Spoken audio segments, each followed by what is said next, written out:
Le Conseil des ministres s'est réuni ce mercredi 6 mai 2020 par visioconférence sous la présidence de M. Patrice Talon, président de la République, chef de l'État, chef du gouvernement. Les décisions ci-après ont été prises. Mesures normatives. Au titre de ces mesures, le Conseil a adopté les décrets portant création de l'Agence des infrastructures sanitaires, de l'équipement et de la maintenance et approbation de ses statuts. Modification du décret portant création, attribution, composition, organisation et fonctionnement du centre de formation pour l'administration locale en République du Bénin.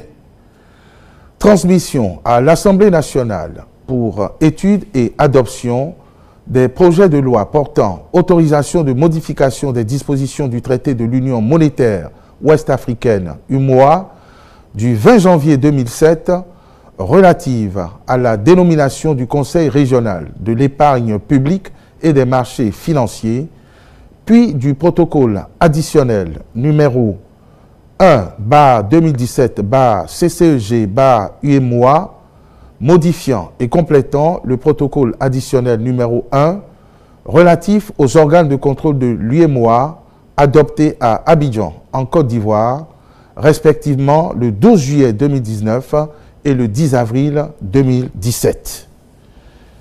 Au titre des communications, approbation des mesures liées à la réouverture des écoles, des établissements d'enseignement secondaire, des universités, ainsi qu'à la levée du cordon sanitaire.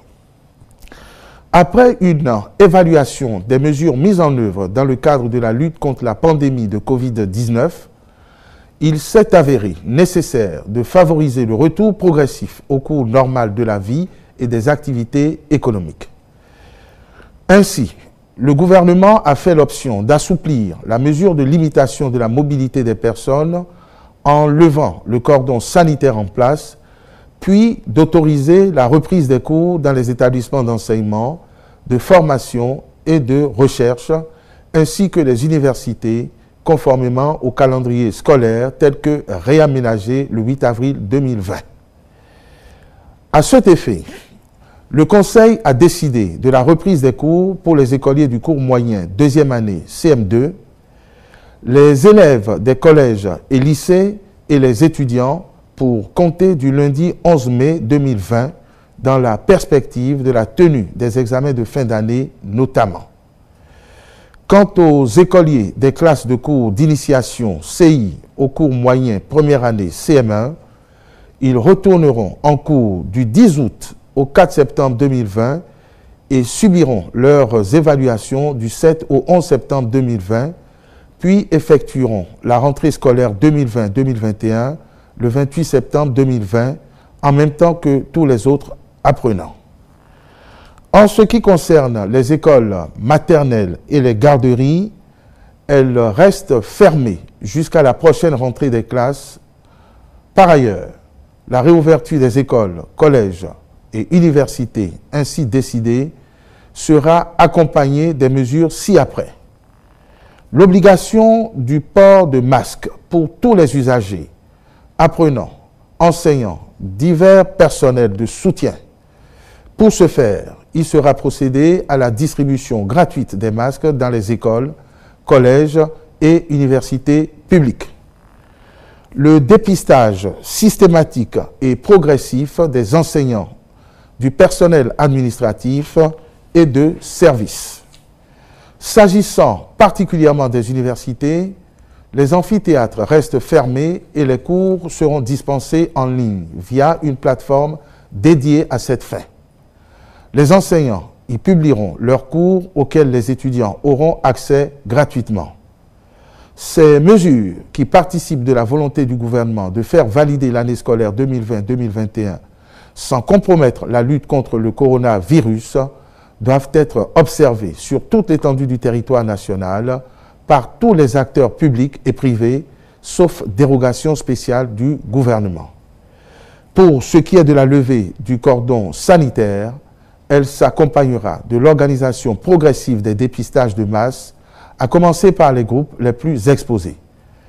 Toutes les autres mesures barrières restent en vigueur, notamment l'interdiction de circulation des bus et minibus de transport en commun de personnes, les mesures relatives aux frontières terrestres et aériennes, le port obligatoire de masques en tout lieu, le lavage systématique des mains à l'eau et au savon ou la désinfection des mains par une solution hydroalcoolique, l'observance de la distance de sécurité sanitaire d'1 mètre au minimum entre personnes, la fermeture des bars, discothèques, églises, mosquées et autres lieux de culte, plages et autres lieux de réjouissance, l'interdiction aux taxis motos de transporter plus d'une personne à la fois, l'obligation de respecter une distance d'1 mètre au minimum entre usagers de restaurants et maquis, l'obligation pour les employeurs sur les lieux de travail de faire respecter le port systématique de masques,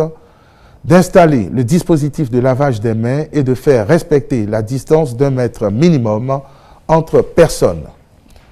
La limitation du nombre de passagers à bord des taxis à 3 au maximum pour les véhicules de 5 places et à 5 au maximum pour les véhicules de 7 places. La prescription aux usagers des espaces marchands, boutiques, magasins, supermarchés, marchés ordinaires et autres d'observer la distance d'au moins 1 mètre entre personnes avec port de masque. L'autorisation des rassemblements non festifs et des cérémonies d'inhumation ne regroupant pas plus de 50 personnes, lesquelles doivent respecter la distance d'1 mètre minimum entre elles et le port de masque. L'interdiction des rassemblements de plus de 50 personnes, l'autorisation de circulation pour les véhicules de transport de marchandises. Les ministres intéressés par la mise en œuvre de ces mesures sont instruits d'y veiller particulièrement. Actualisation des missions d'études d'avant-projet détaillées et d'élaboration des dossiers d'appel d'offres du programme d'assainissement pluvial des villes de Porto Novo, Semepodi, Abomey-Calavi, Ouida, Abomey, Boycon, Parakou et Natitengu. Le dit programme prévoit la construction de plus de 100 km de collecteurs ainsi que le remplacement ou la réhabilitation d'anciens autres en mauvais état.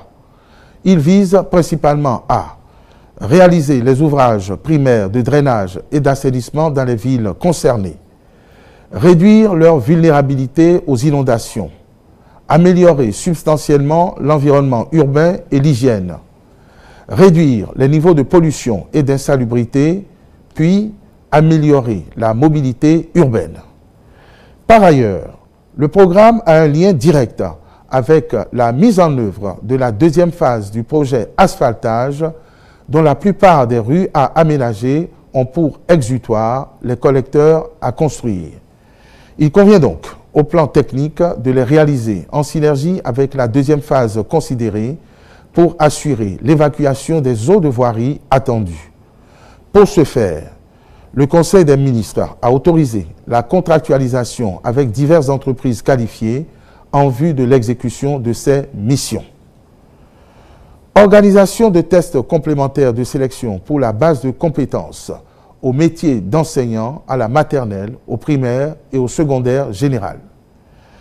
L'exploitation de la base de données constituée à partir des tests organisés en 2019 a permis de résorber les déficits d'enseignants à la maternelle, au primaire et dans les disciplines du secondaire général que sont l'anglais, l'histoire et la géographie, les sciences de la vie et de la terre ainsi que l'espagnol.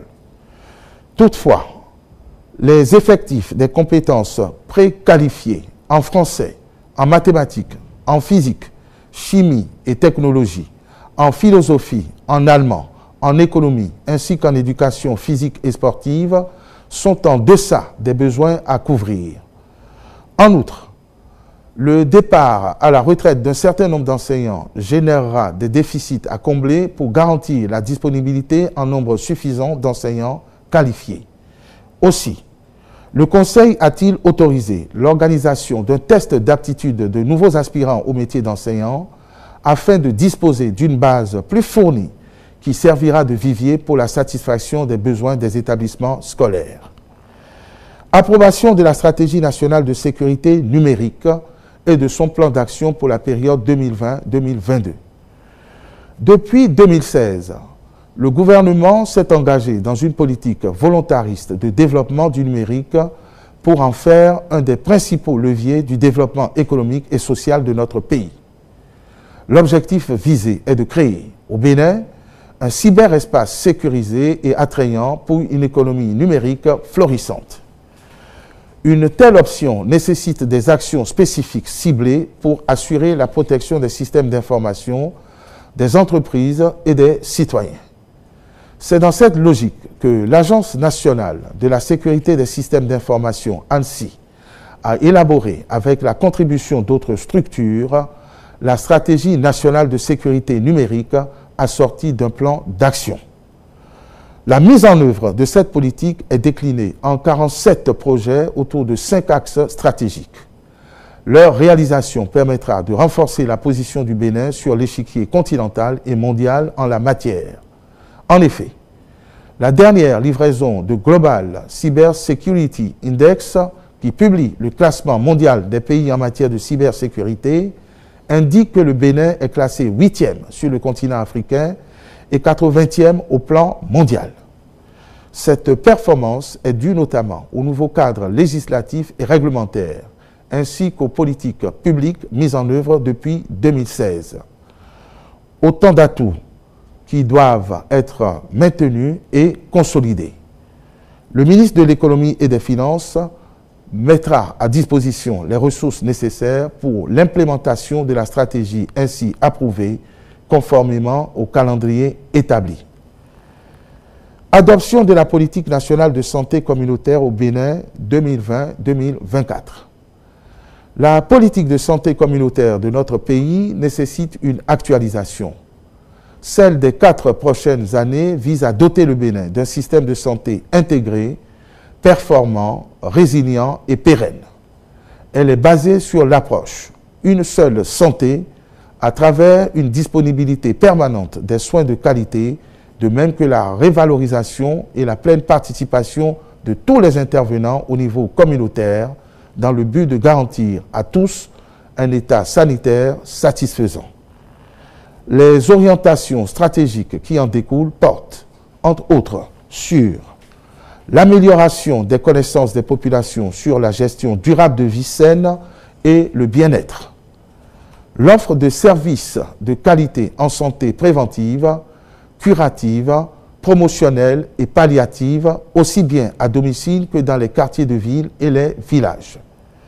Le renforcement des compétences de tous les acteurs du système de développement sanitaire, le suivi et la surveillance communautaire des épidémies d'origine humaine, animale, environnementale ou végétale.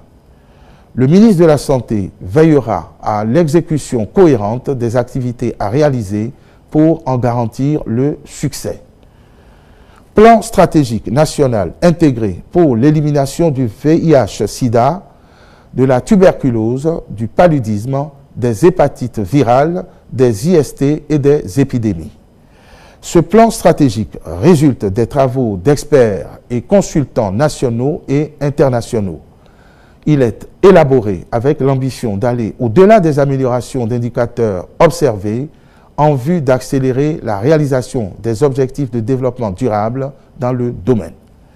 Cette approche, qui privilégie la synergie des acteurs en santé publique, a l'avantage d'impacter plus significativement les populations et les accompagner vers l'élimination de ces maladies à l'horizon 2030. Je vous remercie.